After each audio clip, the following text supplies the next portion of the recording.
Do you think all the YouTube guides content on games takes some of the fun out of games, given we have a guide for almost anything? Martimus, that's a very good point. I think if you Google "have guides ruined games," you'll discover I've made a video on that. It's about 20 minutes and it discusses your exact point. Ultimately, I believe that they have taken away a lot of the exploration phase. Because sometimes the fun in discovering the answer is the process of discovering the answer, not in telling people the other answer. Can we watch and react to it?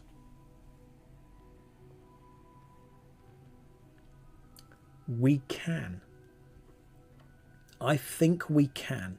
Is this the new meta? Wait, you watching an ad on your own vid? Infinite money. Yep.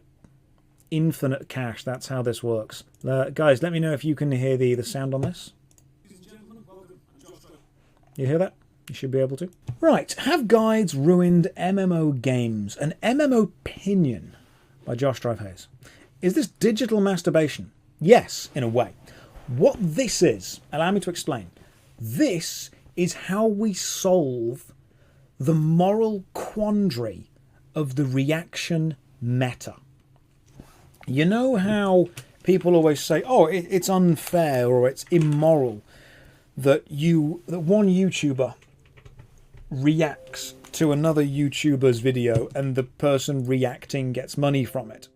Don't worry, I'm just sorting it out. How it's immoral that you react and you get money from it. Well, if you react to your own video. Strife Hayes, and this is MMOPINION, a bite size show where we talk. Don't worry, it's fine. We've solved the amount of people in chat. I forget that when you put these in, it goes really loud. RIP headphone users. Yeah, sorry, headphone users. And analyze it. If you have a question or theory you want discussed, leave it in the comments below. As usual, a massive thank you. Don't leave it in the comments below. I am no longer reading the comments on this video. I won't see it. That's just a lie. If you've got a theory that you want discussed, just message me on Discord. Don't put it in the comments. I don't care. Remember when we had a Patreon list that we could read? My God. Let's keep... Mute Factorio in the background. Why are you disassembling my wall, Callum? Callum has disassembled the wall that I had and replaced it with a different looking wall. But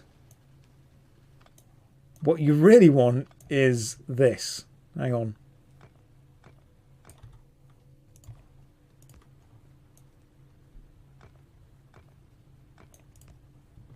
Okay, that is now me being safe. I am 100% safe. Apart from the fact there are no bullets in those guns. So let's just stick some bullets in the guns and now we're safe. Right, let's go back to doing some stuff. Today I'd like to address how guides can sometimes ruin games. I think they can. I think this guy is onto something. I think he's going to provide roughly 18 minutes and 44 seconds of well-researched facts. And in no way will he just base all of this on opinion. You're just going to agree. Look, it's a reaction video. I can't help it that the original video happens to be 100% totally correct. We'll address the positives and negatives caused by having immediate access to vast amounts of information about... The positives and the negatives about access to vast amounts of knowledge. This means this guy is both going to look at the advantages and disadvantages. You know what that's called? It's called not being biased. It's a rare thing that you find in today's journalistic landscape. Does having access to information make things less fun? Did you have more fun before you knew about the meta? Did you enjoy games before you knew that you were playing them wrong? About any given MMO, and how this access has caused what I refer to as an efficiency paradox within the player base. The phrase efficiency paradox, what do you think that means? Here's what I think it means. If you aren't playing efficiently, you feel pressured to play efficiently. But when you start playing efficiently, you suddenly realise you're not having as much fun. My man Josh is not watching the final. No, it means that mitochondria is the powerhouse of the cell. Well, yeah, that's the most important thing that you learn in school. Are you reviewing your own videos? I am reacting to the only video that people could say is morally correct to react to. There's a big thing on Twitch right now and YouTube about, ooh, is it right to react to other people's videos because then the reactor is benefiting off the other person's video? Is it good? Is it bad? Dark Viper AU on one side, Asmongold on the other. People, there's a big discussion going on. So, if I react to my own videos, no one can be upset. This is a more complex topic than usual, so I'll try and break the areas of discussion down as we go, but be prepared for this to get psychological. I will always be prepared for things to get psychological. That's the warning at the start of any date I go on with anyone.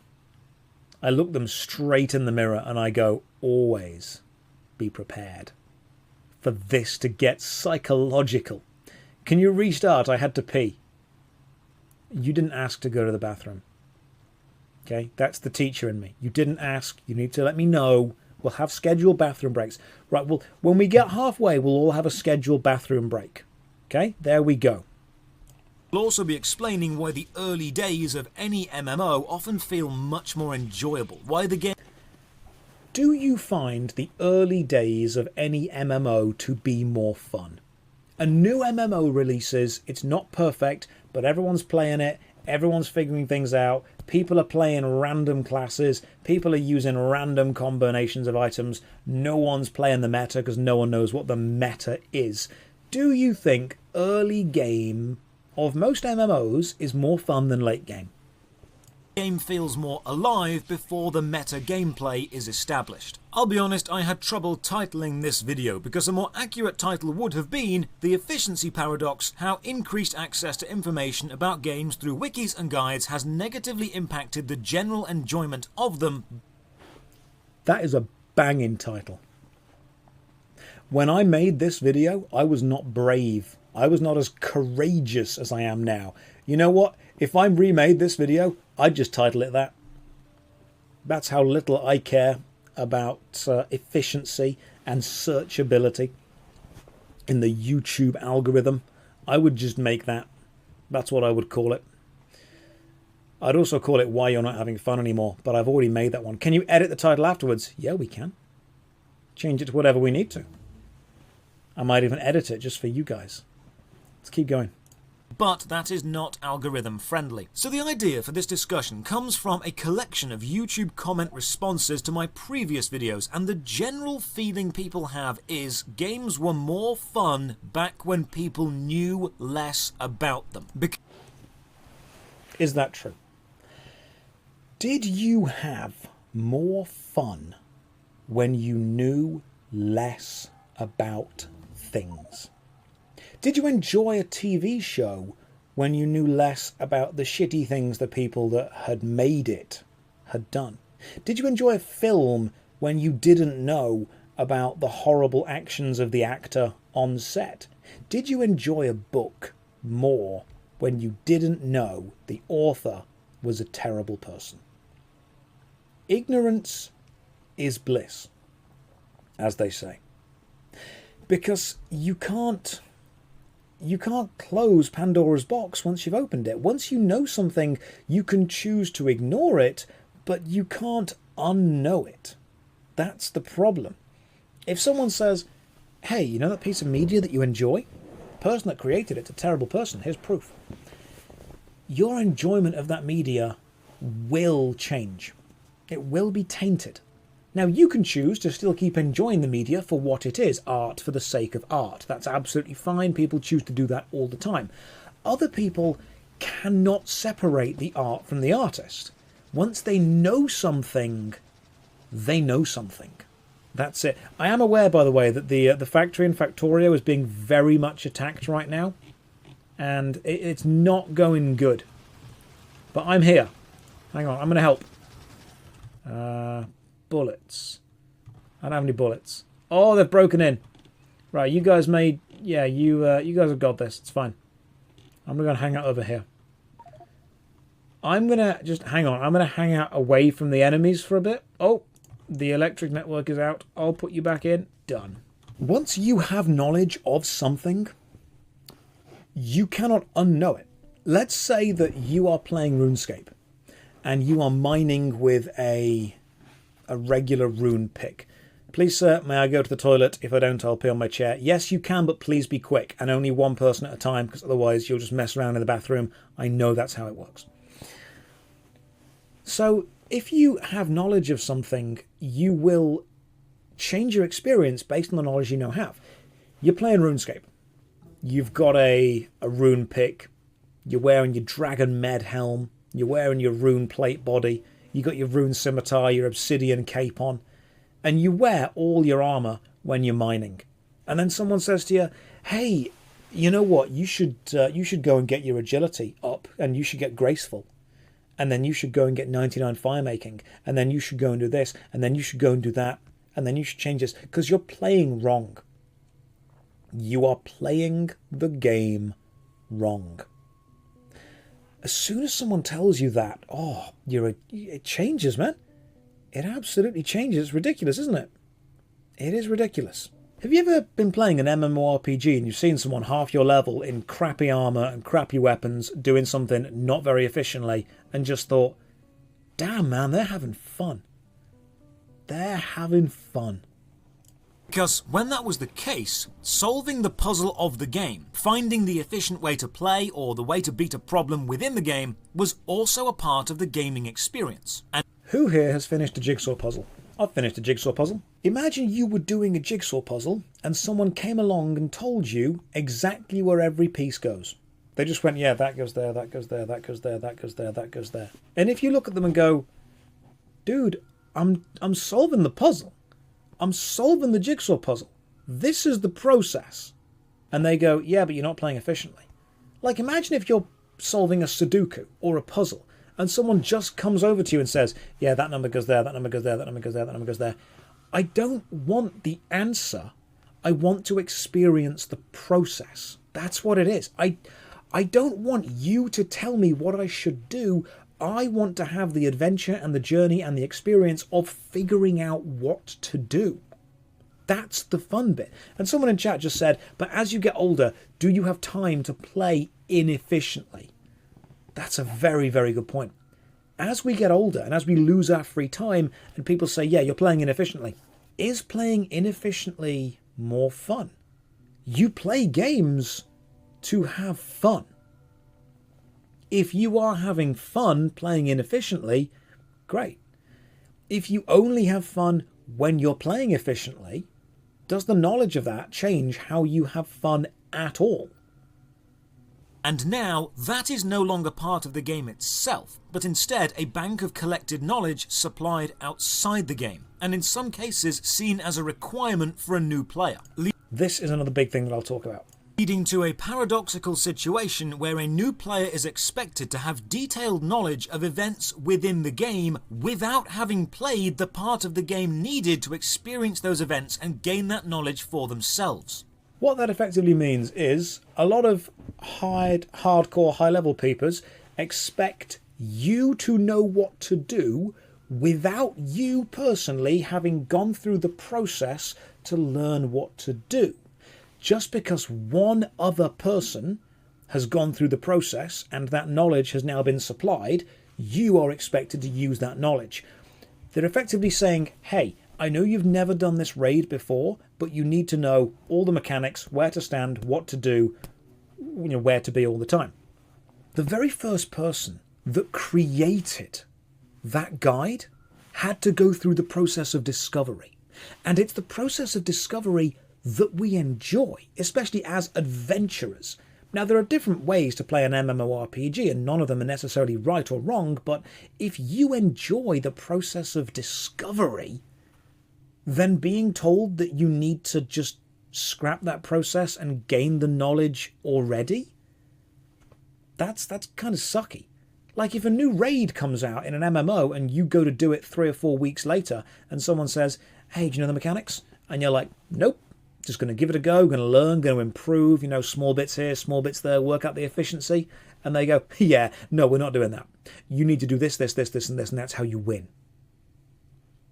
Have you ever been in a raid group? And this is a really, really big thing for me. I hate this. The same people that say they hate how easy MMOs have got are the exact same people who will drop the moment they fail. If you want a challenge, then you need to be willing to go through the process of failure to gain the body of knowledge to take on the challenge. If you go and take on a challenge and you already know what to do, that's not gaining knowledge, that's just trying to emulate what someone else has already done. And all this leads to dissension in the player base about what the correct way to play the game is. Now that whole last paragraph was a lot of complicated words, so let's break it down and I'll explain the problem. I do use very long, complicated words for two reasons. One, I think it makes me sound smart, and two, I don't always know if they're the correct word, but I can't think of anything simpler. That's the way to do it. Someone's like, hey Josh, what do you think about this? And I'm thinking, this is a long word that makes me sound clever. But also I don't know if it's the correct word for this situation. So I'm going to go with it and we'll see if it flows. Because if you say something confidently, even if it's wrong, people will assume that they're wrong and you're right and they'll go with you. People who expect you to have the failing experience because they have is irritating. Yes, as well. 4 main areas to address. 4 areas. This is when we break it down. The pre-information gaming world.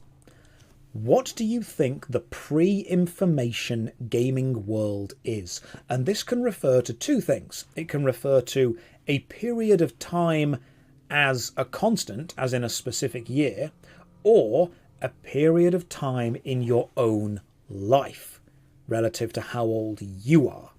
The pre-information gaming world is before the internet and before guides, or before you as a player started looking things up. I did not research how to play Factorio. I still haven't. I have no idea how to be more efficient. I'm terrible at it. But don't deny, it has made a more entertaining stream. Because if I was just playing Factorio efficiently, I wouldn't be chatting to you guys. I would just be playing Factorio. So, the pre-information gaming world is before you have access or specific knowledge of information. The formation of the easily accessible information bank. What do you think that is? The formation, I mean, to be fair, the clue is in the title. The formation of the, and it's easily accessible. That is what's important. Easily accessible. Because information has always been accessible for these games, but not easily. EverQuest, all the data was there, but not necessarily ease of access. Not on YouTube. Not necessarily on easy-to-read wikis. The information was there, but it wasn't specifically available to everyone. And then the effects on both solo and group play. The efficiency paradox effect on solo play and the effect on group play. So we will have a look at what the efficiency paradox is specifically pretty soon. Let's start with the pre-information world. Older games, such as EverQuest, Ultima Online or Asheron's Call, existed and thrived in a time when immediate access to well-curated information was difficult. I would say that's a completely correct statement still. And that's not me blowing my own horn, that's just, I think that statement is still accurate. I think EverQuest, Asheron's Call, Dark Age of Camelot, the original RuneScape classic, information about those games existed on forums, but was hard to find, because forums were bloody awkward to navigate. I was a big fan of forums back in the day. I've got nostalgia for forums, but, you know, it wasn't easy to get information. Which means, while there was indeed information available for the game, such as what weapon was best, or what build or what armor combination was best for any given boss, it was usually tucked away deep within a forum or a message board somewhere. If you play old MMOs, Meridian 59, EverQuest, Ultima Online, information about that kind of stuff, what weapon to use, where to go, that would be shared between guilds. If you were in a guild, you would know where the secret grinding spot was. If you were in a group, you would know where the secret weapon was. And when guilds discovered something, they would keep it for themselves. They would not want to spread this information about. Now, of course, the information is spread about immediately, but it was more secretive. It was more exclusive, buried in some giant text file on game FAQs, game facts. Yeah, absolutely. And it was always lots of ASCII art coming down for the whole thing. When are you going to react to the stream of you reacting to this video? Next time. That's the plan. It's just going to get deeper and deeper and deeper and deeper and deeper. So information did exist for how to play the games efficiently, but, and this is probably the important thing, it wasn't given to the casual player. The casual player was casual because to them the process was turn the game on, play the game. That's it. All the information they had, all the knowledge they gained, came from their experience in the game. Now, however, the knowledge that a casual player gains is coming from outside sources, and that's what I think guides are changing. In many cases probably held physically on a pad of paper owned by a small but dedicated bunch of data miners and shared amongst their guild or clan as hidden knowledge. Who drew maps? I used to draw maps of old games. Yeah, I used to draw the maps specifically, work out exactly where we are, where we're going, take a picture, scan it, send it to a friend, but that's the map. That's what we're going to do. Informational post-scarcity. Why do some people get to revert to the wild to earn their meal, go to the supermarket? Yeah, because it's the process of the earning, of learning, is fun in itself. I never had the patience to draw a map. Underground Pass, yes. You had a piece of paper with cheat codes on for GTA. There is something, and again, I studied this and I love it, the act of phenomenology, the experience of the whole event, the human experience of rituals. If you ever want to understand or you ever want to feel how emotionally impactful the process of generating your own knowledge is, and the process of actually creating that memory bank, and then the nostalgia and the pride you have looking back on it, have you ever opened up an old video game case, PlayStation 1, PlayStation 2, GameCube, Xbox, and in the case is a bit of paper with codes written on it? Have you ever opened up and the moment you see it, you smile? You're like, oh man, I remember that. I remember that. I remember everything I wrote down, the little doodles I did. San Andreas, triangle, triangle, square, circle, X, L1, R1, L1, R1, up, down, up, down, up, down. Jet. We can remember these ones. I can remember doing that because the creation of the knowledge bank. Oh, dude. Even some old manuals used to have pages in the back that said notes.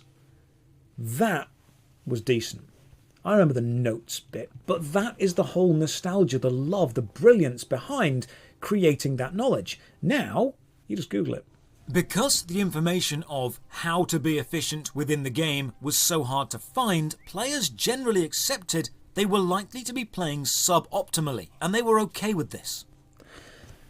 Are you okay with playing suboptimally?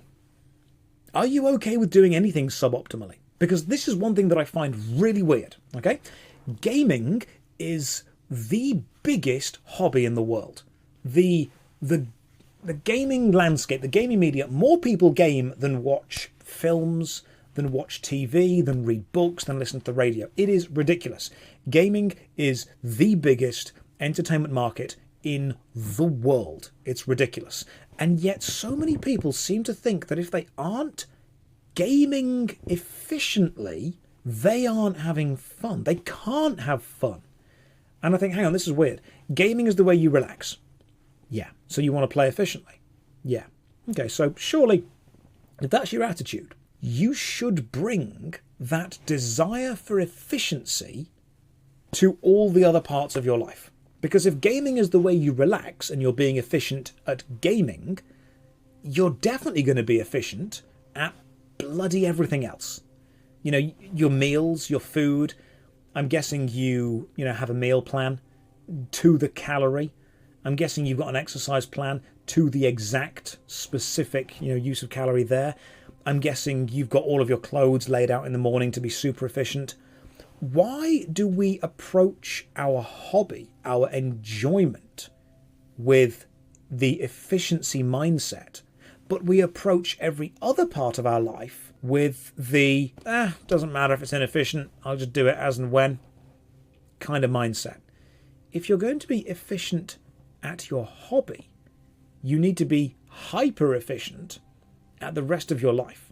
It seems weird to put the efficiency focus onto something that's meant to be fun instead of something that's meant to be productive. The times of the DPS meter and the frame-perfect rotation weren't yet upon us, because many MMO games in the older times were more like glorified chat rooms with a game stuck on. Do you think DPS meters have ruined people's experience of games? DPS meters are... Because someone just said in chat, efficiency is fun. You know what? I agree with you, Bron. Efficiency is fun, which is why there is no right answer to this whole thing. It's why it's a paradox. Some people find being efficient fun, and those people are not wrong. That's how you want to play. Some people don't find being efficient fun. Some people find knowing exactly how much damage they're hitting and increasing it by 1 or 2 damage per second a challenge. That's fun. Some people don't like knowing that because they feel then that they have to keep up with a treadmill instead of go through the process. It's information. Is access to this information good or bad? The joy of them was a combination of social interaction and exploration. MMORPGs used to be extremely social, and I've discussed this in a different video because that was what they excelled at. MMOs were social things. How many people have said to you, because people say this to me all the time, I'm looking for a social MMO. You know what that is? All of them. All MMOs give you the tool to be social. The only thing preventing you from being social is you. If you want to be social, find someone else to talk to and chat to them. That's it. Whose vid is this? Smorg. That is the great thing. Mine. This exploration was further enhanced by not being researchable. You likely didn't know what was in a building or over the next horizon unless you went there and experienced it. There were no wikis or YouTube guides or complete playthroughs to watch. Have you ever been playing a game and saw something in the distance that looked cool and thought, I want to go over there, and then thought, no, there's no point, there's nothing over there? Have you ever wanted to explore for the sake of exploring, but been held back by the knowledge that there is nothing worthwhile over there? And this is when suddenly you start to place the reward above the process. Dust is not a resource in Factorio. Standing still doesn't do anything. Oh, I'm sorry, John. Am I annoying you that I'm not being efficient in Factorio? Are you irritated that I'm standing still? Not a problem.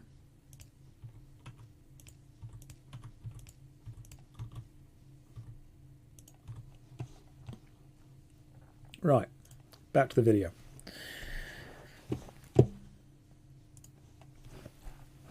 So, what? You're welcome, John. What were we on about? Hang on. Have you been playing a game, you've seen something in the distance and thought, I want to go there, but I'm not going to go there because I know there's nothing worthwhile there? Who read every book in Skyrim? Apart from Brian David Gilbert, who did an amazing video on it, by the way. Oh god, the spinning is even worse. Too efficient, it's a perfect circle.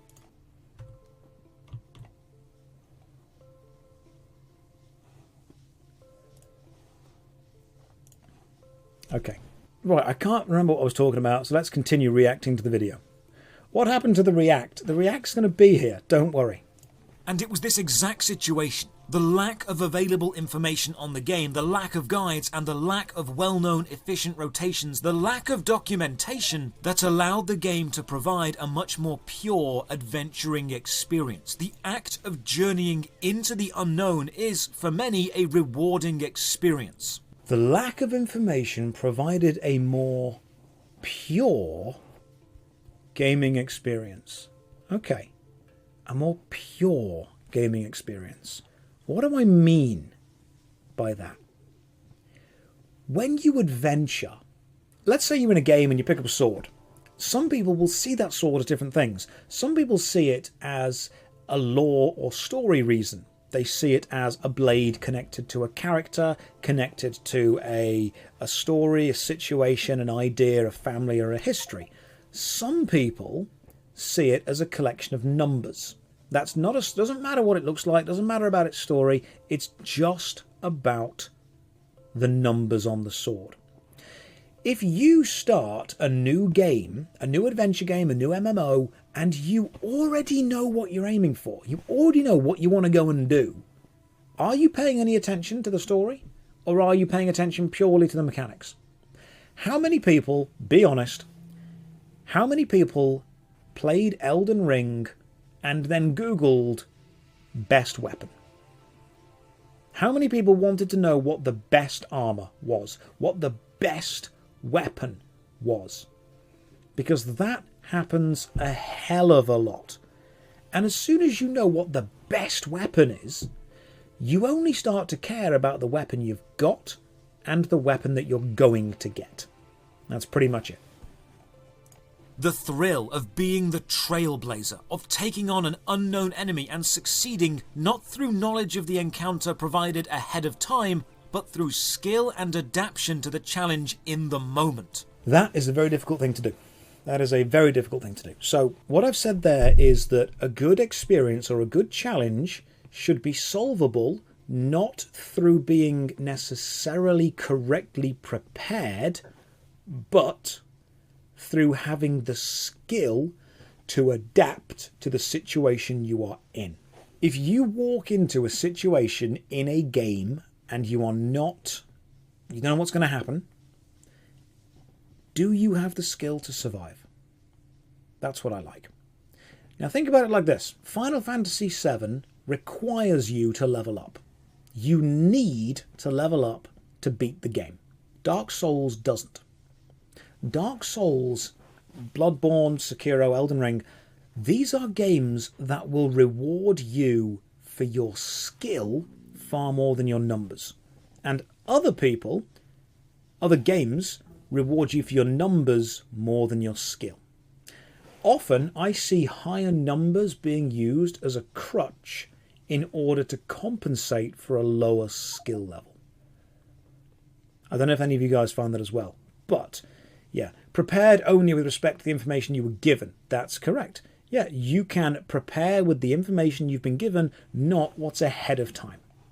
Playing an undocumented or poorly documented game will have the added edge of being truly novel and unknown. The preparation of the player being focused on what could happen, not what they know will happen. And how many people have you seen say that they want a camping skill in an MMO, an exploration skill, a setting up a tent skill? People say, oh, I want to be able to go into the wild and hunt animals and then do this and then do that. I want to be able to, survive, a survival skill. And I often tell people, you do realise that survival skills will remain difficult right up until the wiki is created, and then everyone will only take the exact things that they need to survive. That's what it will be. Do you know why people want the survival skill? Because people enjoy the process of exploration, of trailblazing, of being the first. If you want a survival skill in an MMO, best way to do it, go and play an MMO that no one else has documented. Go and play an MMO with a terrible wiki. Go and play a game that no one else is playing because they don't care, and then try and survive without information given to you. Josh, you cretin, get building, we're dying out here. Oh, Callum, thanks for the sub. I appreciate that, man. Right, what am I building? Callum actually came onto the stream and subbed just because they were dying that much. God, you guys are going to be properly dying.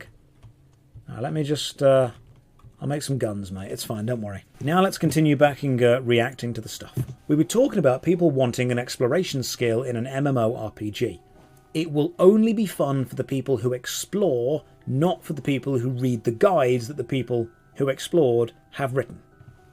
And it's that uncertainty that makes the adventure memorable when success finally is achieved. The downside of this, however, is that the risk of failure is much, much higher. Going into any situation, be that a video game or a real-life situation, without knowing all the variables means your chance of failure is so much higher. If you only have a limited amount of time to play a game, are you willing to accept failure as a potential outcome in order to play the game without advanced knowledge? Is that something you're willing to accept? Are you willing to play a game without knowing anything about it if you might fail? People say it depends on the game. Very true. Very true. It does depend on the game. Are you willing to play a game with no knowledge if the risk is failure? If you've only got 4 or 5, 4 or 5 is a long time. If you've got 1 hour to play a game, would you play that game knowing you might not succeed? Would you start a dungeon knowing that you wouldn't be guaranteed to finish it? Let's start a poll. Okay. Would you play with the risk of failure? We're going with yes or no. So the risk of failure means you and your team are going into a dungeon and you haven't prepared, you've got no idea what to do. Without the risk of failure means you've watched the guides, you've got the correct kit, you've got the correct ideas, you've got the correct things, you've gone in for the right stuff. Would you play a game with the risk of failure? Yes, a lot of people would. A lot of people would. How many times would you have to fail before you start to say, right, I'm getting annoyed now? Do you ever feel guilty for being a YouTuber instead of having a more useful job? Do I feel guilty? Yes, and then I cry myself to sleep on a huge pile of money. That's what happens. And then the guilt just fades away. I do feel guilty, and then I sit on my yacht. I visit my mansion. That's what happens, yeah. That's a good question. Do I feel guilty? No, that would imply the ability to have feelings. I replaced my guilt gland with another awesome gland. But no, the question, do I feel guilty about being a YouTuber? I would see there's no real difference in a YouTuber and a TV actor, theatre actor, entertainer. It's entertainment in general. Entertainment is one of the oldest professions in the world. The idea that the masses want to watch something. For the last couple of weeks, everyone has been watching the trial. Everyone's been watching the trial. And now that's over, people need more entertainment. People need more distractions. People want distractions. That's what they want. People want to be able to say, yeah, I know it's not super important, but I'm distracted by, and then whatever. They want distractions, and that's what we can give them. It's just distractions, man. That's all it is. And if people want to pay for that, that's great. If people don't, that's fine too. I'll stream for free. Do I feel guilty? No. Because I don't think I'm necessarily taking away from anything else. Josh is actually a VTuber. His persona is there. I just try and distract people. That's all I try and do. Right. Things may happen you've not planned for, and in the world of video games, failure often means you lose items, equipment durability, or the most valuable resource of all, your own time. Failing is a time sink. It is its own punishment because you now need to try again. And when you fail on an MMORPG, at a dungeon, at a boss, at anything, what should the punishment be? Should you lose experience? Should you lose items? Should you lose equipment durability? Should you lose gold? Should you just lose time and you have to try again? Because failing at something needs to have a negative. But what a lot of people forget is that losing time that you've already invested is itself a negative. If you fail at a dungeon and you lose experience, you lose item durability, you lose weapon durability, you lose gold and you lose items, you're not just losing the time that you put into the dungeon, you're losing the time that will be required to refill all of those things. So actually think about it like this. Anything that you do in an MMORPG is equal to an amount of time. In order to get an item, you must grind gold for X amount of time, kill an enemy for X amount of time, gain experience for X amount of time.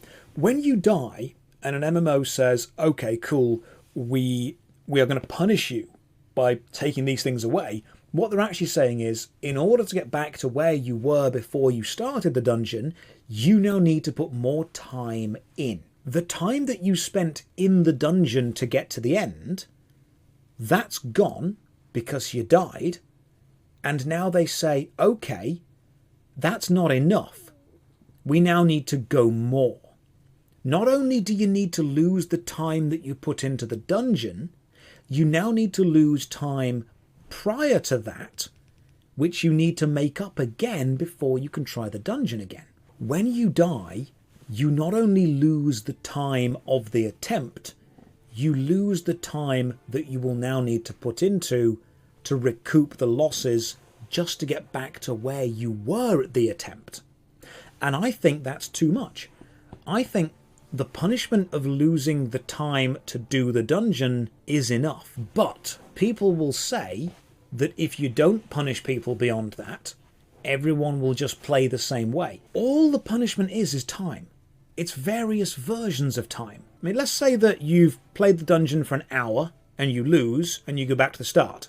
That means your punishment is 1 hour of time. If you lose and then you lose experience and it will take you roughly 1 hour to grind the experience that you've lost, your punishment is 2 hours of time.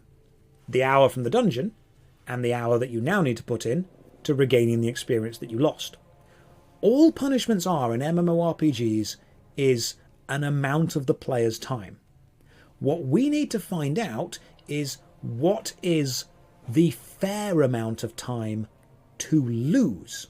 I personally think it's the amount that was in the dungeon. That's it. If you spend an hour in a dungeon and die on the last boss, get sent back to the start exactly as you were at the start before, try again. If you get sent back to the start and more, what they're effectively saying is, for every hour you put into this game, if you fail, we're going to punish you 2 hours. The game is saying if you aren't good enough at it, you must play it for twice as long. If you don't complete this challenge, your punishment is you must grind the game in order to play more of the game. Even if the dungeon is too long, there should be checkpoints halfway through. I think that the punishment for failure should be equal to the amount of time that was put into the attempt, because that is what you've lost. You've lost the attempt. Anyone else that says you've got to lose items, you've got to lose experience, you've got to lose durability, what they're effectively saying is you should lose more time than the time you put in. And if you lose more time than the time you put in, you are losing the incentive for people without lots of free time to play. Let's say, okay, think about this. You have 1 hour a day to play. You attempt a dungeon. You get all the way to the end, you're 1 hour, and you lose. You're back at the start of the dungeon. The next day, you have another 1 hour. You're at the start. Just try again, try again, try again, try again. Every day is another attempt. But if there's an experience loss, or if there is an equipment durability loss, and you lose on the first day, you now know that your next 2 or 3 days are not going to be attempting the dungeon. Your next 2 or 3 days are going to be grinding to regain what you lost from your failure. Are you going to want to do that? Because you know what game companies see when that's a mechanic? They see money. You want to get your equipment back quicker? Pay us. You want to not lose any experience? Pay us. You want to forget your durability damage? Pay us. It is the vocal minority, the extremely vocal minority, who want more punishing games, especially MMOs. the vast majority of players are casual players. And the vast majority of players don't go on forums, they don't go on Reddit, they don't go on the message boards, they don't even watch YouTube videos. They play the game until it stops being fun, and then they go and play another game. And then all the hardcore players go, oh, where are the players going? They're going to a game that respects their time. Can you think of anything else that would do this? Imagine you're part of a football team and you go and play a game and you lose. And your punishment for losing is you must, all of you collectively, complete 100 hours of training before you're allowed to have another game. Imagine any other sport doing it. Imagine any other video game doing it. Oh, you've played Call of Duty and you've died. Okay, cool. You've now got to go back and complete basic training again before you can attempt this mission again. People say Dark Souls. You know what? Actually, Dark Souls lets you get back immediately. Dark Souls instantly lets you get back into it. You die at a boss, run back to it, try again. You die at a boss, run back to it, try again. Run back to it, try again. That's what it is. Elden Ring's even faster because you've got the statues of Marika that you can just run in from. Just run back and try again. You still lose your souls. You do lose your souls, but you don't need them to attempt again. You don't need them to try again, and you don't keep going backwards repeatedly. It's a balance to be found. So, I think the punishment for failure should be equal to the amount of time put into the failure. Imagine if you're in school and you fail an exam. Are they going to say, right, okay, go back 3 or 4 years? No. You're going to work out what you failed at, improve it, and try again. Preventing someone from playing the game as a punishment is the quickest way to get people to not give a shit about playing your game. If, hey, you failed, let me take away other bits of progress. That sounds dumb. Hey, that player failed at that. Okay, cool. Can they try again? No. No, we're going to take away their other accomplishments. What a stupid way to be. And this is the downside of true adventure. You are never guaranteed that the time you put in will result in success anytime soon. You often have to fail many, many times before you succeed. This naturally leads these players, who have experienced failure after failure, to document the correct routes to success.